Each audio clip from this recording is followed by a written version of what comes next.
Salam sejahtera. Akhirnya Anwar Ibrahim tampil memberikan jawaban mengapa beliau tidak dapat membantu berkempen di PRK Sungai Bakap. Musuh Perikatan Nasional yaitu PH sekarang ini mula berperang habis-habisan di PRK Sungai Bakap. Salah satu perkara yang digunakan oleh Perikatan Nasional untuk menyerang Pakatan Harapan ialah kononnya keengganan, ketidaksanggupan Anwar Ibrahim turun untuk berkempen. Tapi mereka lupa, Anwar Ibrahim ada jawaban yang sangat logik dan Anda patut terfikir. Anwar Ibrahim berkata, beliau tidak turun berkempen dalam pilihan raya kecil Sungai Bakap kerana beliau mahu fokus kepada masalah yang lebih utama, yaitu ekonomi dan membangunkan taraf hidup rakyat. Cuba Anda fikirkan sendirilah, kalau Perdana Menteri kita Anwar Ibrahim sibuk berkempen selama 3 minggu di PRK Sungai Bakap, apa yang akan terjadi dengan kerja yang sepatutnya dilakukan oleh seorang Perdana Menteri? Itu barulah dikatakan Perdana Menteri berjiwa rakyat. Tidak mengambil berat tentang kalah atau menang pilihan raya partinya. Yang diambil berat ialah tentang rakyat dan keutamaan kepada rakyat. Inilah Perdana Menteri yang hebat. Kalau Anwar Ibrahim betul-betul hanya memikirkan parti dan kepentingannya, sudah tentu beliau akan mengambil langkah membantu calon, terutamanya di PRK Sungai Bakap yang calonnya ialah calon PKR. Sebagai Presiden PKR, Anwar Ibrahim wajar berada di sana. Tapi dia tahu lebih ramai yang boleh bantu di sana. Rafizi Ramli dah ada di sana. Anwar Ibrahim sangat mempercayai Rafizi Ramli. Maknanya Anwar Ibrahim ialah seorang pemimpin yang sangat hebat, mempercayai orang kanannya, dan beliau melakukan pekerjaan yang wajar beliau lakukan, yang harus beliau lakukan, yaitu sebagai Perdana Menteri. Tentulah kalau Anwar Ibrahim memikirkan hanya kemenangan, beliau pasti akan berada di Sungai Bakap. Tapi kata Anwar Ibrahim, dia patut lebih mengutamakan yang lebih utama, yaitu ekonomi dan membangunkan taraf hidup rakyat. Saudara, 3 minggu berkempen itu kalau digunakan untuk mencari pelaburan, menaikkan taraf hidup rakyat, itu lebih bermakna. Dan pasti, walaupun tanpa kehadiran Anwar di Sungai Bakap, diyakini oleh netizen, penganalisis politik bahwa kerusi di Sungai Bakap juga akan dapat dirampas semula oleh Pakatan Harapan. Justru pengerusi Pakatan Harapan itu meminta rakan-rakan dalam parti dan semua pihak memahami keadaan beliau yang tidak turun berkempen membantu calon PH, yaitu Dr. Johari Arifin. Kata Anwar Ibrahim, saya tak bertanding di Sungai Bakap. Saya tak pergi pun Sungai Bakap. Saya tumpu masalah ekonomi, bangunkan rakyat. Tak ambil gaji, kata Anwar lagi. Saya tidak pergi Sungai Bakap sebab saya fikir saya kena terus bekerja, kata Anwar lagi.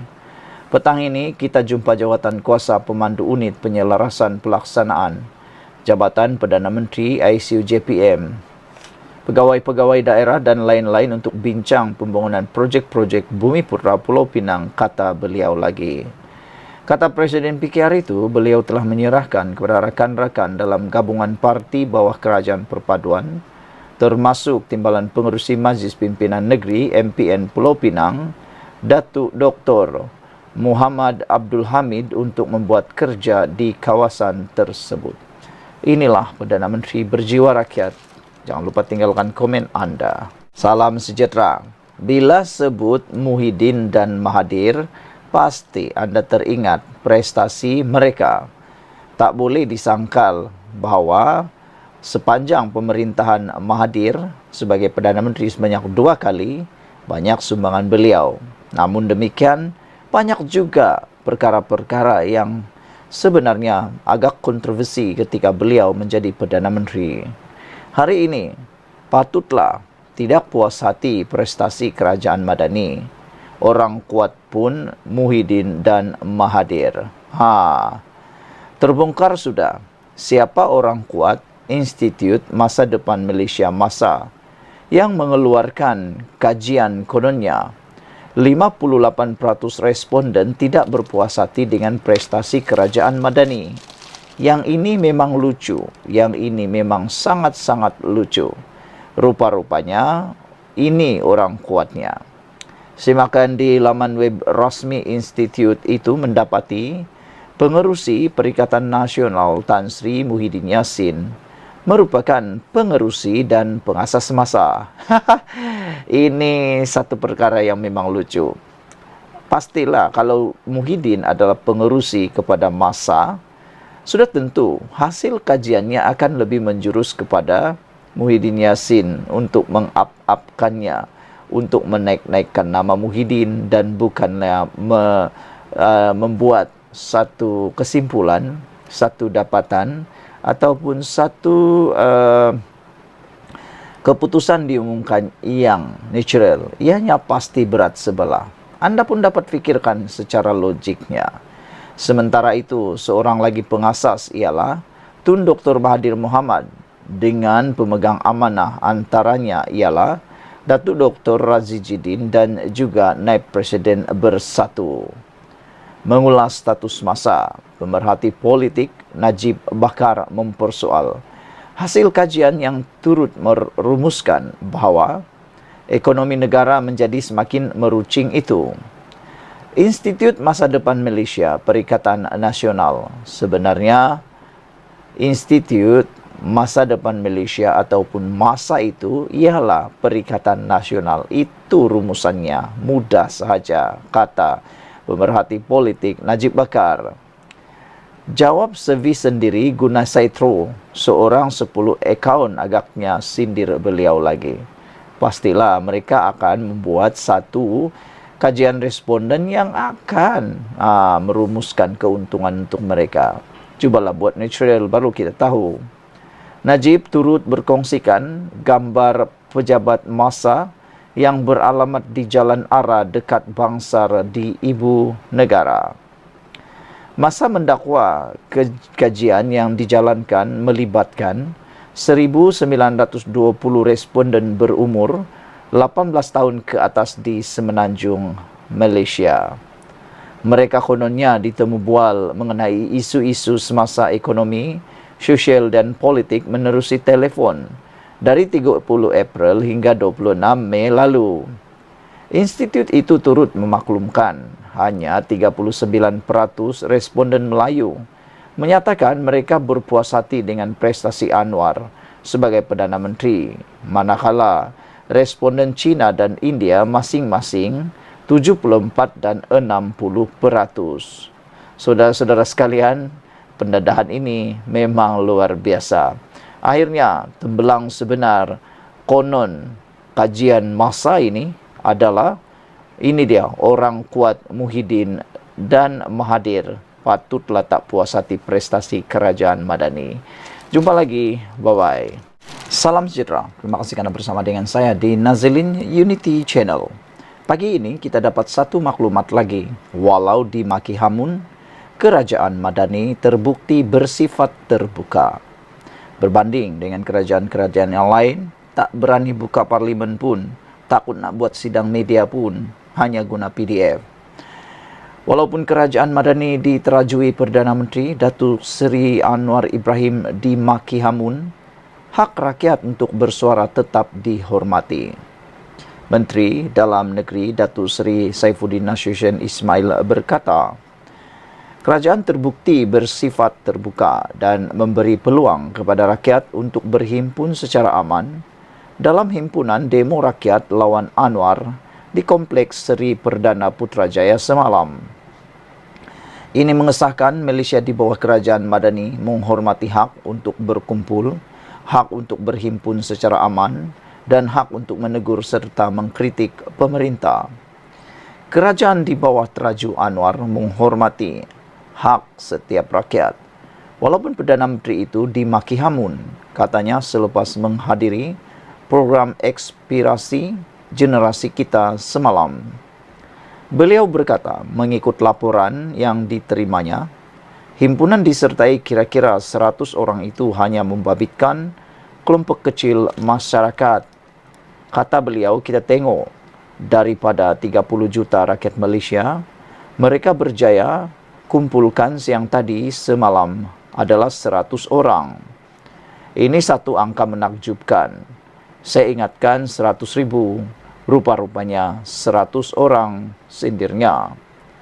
Petang semalam, peserta perhimpunan yang gagal mendapat sambutan rakyat itu mendesak Perdana Menteri Anwar Ibrahim menurunkan harga diesel serta tidak menaikkan harga petrol. Kumpulan itu turut mendesak kerajaan mengembalikan bekalan beras putih tempatan selain membenarkan pengeluaran simpanan Kumpulan Wang Simpanan Pekerja KWSP. Saudara-saudara sekalian, ini adalah satu perkara yang memang menakjubkan. Hanya 100 orang yang mengikuti himpunan anti Anwar ini. Ini menunjukkan himpunan tersebut gagal segagal-gagalnya. Hanya mewakili 100 orang daripada 30 juta rakyat Malaysia, itu bolehlah dikategorikan sebagai hanya untuk kepentingan kelompok-kelompok kecil.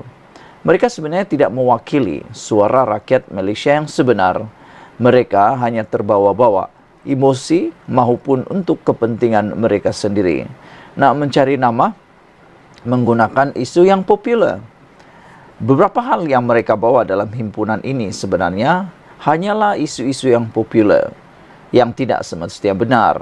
Sebagai rakyat Malaysia, jadilah rakyat yang bijaksana, bukan rakyat yang ditarik hidungnya bagai seekor kerbau atau lembu. Ada orang nak ambil kesempatan, anda ikut. Itu yang tak betul. Sebenarnya saudara-saudara, isu-isu yang mereka gunakan ini nampaknya hanya untuk meraih simpati daripada rakyat, hanya untuk meraih perhatian daripada rakyat. Antaranya ialah isu tentang melibatkan beras putih. Kerajaan telah mengambil jalan untuk mengelakkan berlaku penipuan penjualan beras tersebut. Apabila kerajaan telah mengambil inisiatif untuk membuat intervensi mengatasi masalah tersebut, ada pula yang melalak, nak buat ulangan, nak buat U-turn. Perkara itu tak patut dibuat. Kalau dah ada penambahbaikan, kenapa nak buat U-turn semula? Bagai cerita perumpamaannya, anda dah kubur seekor bangkai kucing yang busuk, yang tak perlu anda lihat lagi. Akhirnya ada orang desak untuk anda korek semula kucing itu. Apa akan jadi? Anda hanya menemui bangkai yang sudah berbau, berulat dan sangat jijik. Selain daripada itu, desakan membenarkan pengeluaran simpanan wang simpanan Kumpulan Wang Simpanan Pekerja ini adalah satu perkara yang mungkin popular bagi sebilangan rakyat Malaysia. Tapi hampir keseluruhan rakyat Malaysia sudah menyedari bahawa berlaku kerugian apabila mereka mengeluarkan wang simpanan mereka di saat ini, karena mereka telah sedar tiada gunanya mengeluarkan wang tersebut pada waktu ini. Sekian dulu untuk kali ini. Jangan lupa tinggalkan komen anda, tekan butang subscribe. Kita jumpa lagi. Bye-bye. Waduh. Ini memang berita paling kesian lah di Sungai Bakap. Kempen Perikatan Nasional sudah hilang punca. Itu kata Rafizi. Amat kesianlah kan untuk kempen Perikatan Nasional di Sungai Bakap ini. Dikabarkan sudah hilang punca. Apa tidaknya sudah hilang modal. Modal politik dah habis. Nak cakap tentang apa lagi pun tak boleh. Kerana sebelum ini SPR sudah beri amaran, jangan sentuh 3R. Biasanya isu 3R ini paling popular. Jadi nak guna isu 3R, bahaya. Nanti kena tangkap. Jadi baguslah kita suka dengan pengumuman SPR supaya isu 3R jangan diguna. Dengan penegasan perkara itu, kedua-dua pakatan, yaitu Pakatan Harapan dan juga Perikatan Nasional, Kerajaan dan Pembangkang, wajib untuk tidak menggunakan isu 3R. Jadi, siapa yang akan kehilangan modal? Tak tahulah. Anda pun tahu siapa jawapannya. Timbalan Presiden PKR Rafizi Ramli menyifatkan kempen Perikatan Nasional sudah hilang punca. Dalam sidang media hari ini, Rafizi berkata, gabungan itu langsung tidak memberi tumpuan terhadap isu setempat. Sebaliknya hanya memainkan isu di peringkat nasional. Ini yang lucu lah kan. Sebenarnya pilihan raya kecil sama ada pilihan raya kecil sama ada itu melibatkan ADUN ataupun parlimen, Dewan Undangan Negeri atau parlimen, ianya membawa isu yang berbeza. Kalau parlimen itu isu nasional yang boleh dimainkan. Kalau Anda adalah pengikut politik, Anda paham itu. Manakala untuk Dewan Undangan Negeri pula adalah tidak wajar menggunakan isu nasional. Karena isu nasional itu untuk seluruh negara. Apa isu nasional? Apa isu setempat? Bagi pilihan raya kecil untuk Dewan Undangan Negeri, gunalah isu politik di setempat. Tapi tak tahulah, mungkin Perikatan Nasional sudah kehilangan modal menggunakan isu setempat. Dan paling teruk lagi, awal-awal lagi mereka dah kalah dalam soal kelayakan calon. Dalam sidang itu Rafizi kata gabungan Perikatan Nasional langsung tidak memberi tumpuan terhadap isu setempat. Sebaliknya hanya memainkan isu di peringkat nasional. Nampak sangat Perikatan Nasional hilang punca dalam kempen PRK kali ini. Kerana mereka tidak memberi tumpuan kepada isu-isu yang lebih penting kepada penduduk Sungai Bakap. Serta kemampuan calon untuk memberi khidmat terbaik untuk pengundi di sini, kata Rafizi lagi. Rafizi mengulas kenyataan pengurusi Perikatan Nasional Muhyiddin Yassin ketika kempen semalam berkenan, rakyat akan berdepan satu lagi kejutan berkenan penyelarasan subsidi. Muhyiddin merujuk kenyataan Rafizi bahawa kerajaan akan menggunakan strategi sama seperti penyelarasan subsidi diesel, iaitu dengan tidak membuat makluman awal kepada umum berkenan sebarang keputusan berkaitan penyelarasan subsidi petrol RON 95. Rafizi yang juga Menteri Ekonomi berkata, Perikatan Nasional mengambil kesempatan memainkan emosi rakyat dalam hal yang sudah diketahui memerlukan campur tangan kerajaan, seperti dasar subsidi pukal dan pengukuhan kedudukan kewangan. Muhyiddin boleh memainkan isu, tetapi saya ingat rakyat sedia maklum rekod pentadbirannya, kata Rafizi. Apabila kerajaan Mendani ambil alih, kami juga terkejut dengan hutang yang mereka tinggalkan. Kita tak ada pilihan lain selain mengambil keputusan-keputusan yang boleh membina daya saing negara di masa akan datang, katanya. Langkah kerajaan untuk melaksanakan penyelarasan subsidi bagi diesel untuk Semenanjung Malaysia dikritik hebat Perikatan Nasional. Bagi menggantikan subsidi pukal, kerajaan menyediakan bantuan tunai RM200 kepada pengguna kenderaan diesel persendirian dan sistem kawalan diesel bersubsidi untuk perniagaan. Mengulas lanjut, Rafizi berkata beberapa dasar tidak popular perlu dilaksanakan bagi pertumbuhan ekonomi menerusi langkah yang dapat mengukuhkan kedudukan fiskal negara.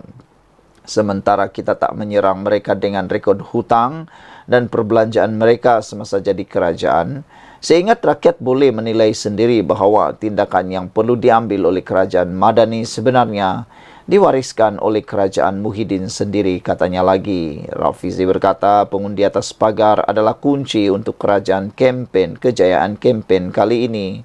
Dalam minggu kedua kempen, sasaran dan fokus kami selain memperhebat lagi momentum ialah untuk memastikan naratif kempen berlaku dengan baik dan sampai terutamanya kepada pengundi atas pagar, kata Rafizi lagi.